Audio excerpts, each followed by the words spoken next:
Hi guys, welcome back to Nat 5 and 5. Again, we're going to look at trigonometric graphs and we're looking at the periods and looking at the sine graph today.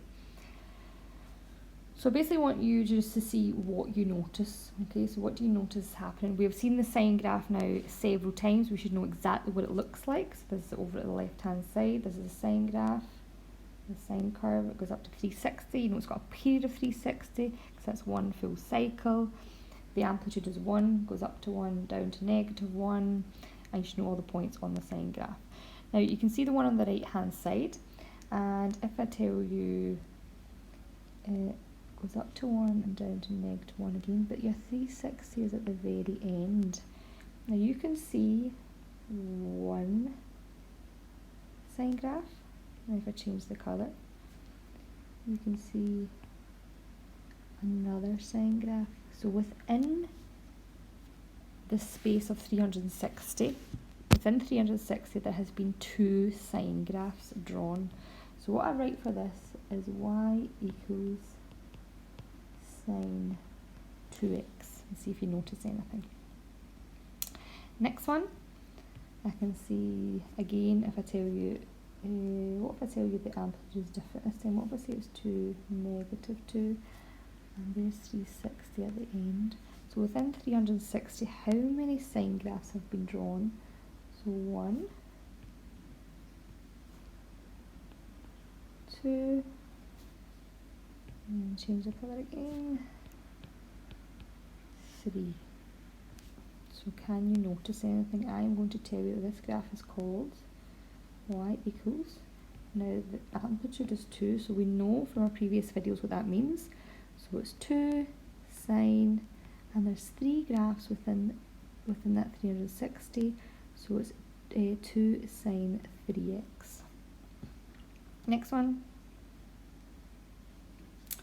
What if I said the amplitude was now 5, -5, and that's 360 at the very end. So how many cycles are within that 360?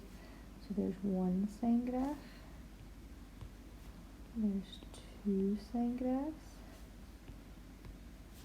there's 3 sine graphs, and there's 4 sine graphs. So have a think about what your equation is going to be, and the amplitude, you know, is 5. So it should be y equals 5 sine 4x. So what do you notice? So basically this number here, the number in front of the x here, tells me how many graphs are within 360. So let's look at the next page. Okay, so it's your little note page, so please take this note down in your jotter. These are the 3 graphs that I've just shown you, and up at the top here, here that I'm just going to highlight here where it says y equals a sine bx. So that a, we know, we've already done that in previous videos, is the amplitude. So now this number in here in front of the x, that is going to be how many cycles are in the period of 360. So how many sine graphs can you fit in that period of 360?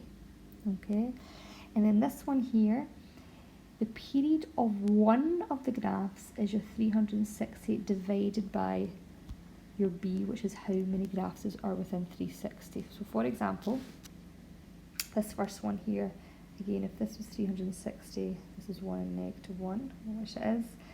What is the period of one of the graphs? So basically one of them. The period of that one graph, the period would be 360 divided by that 2, because there's 2 graphs.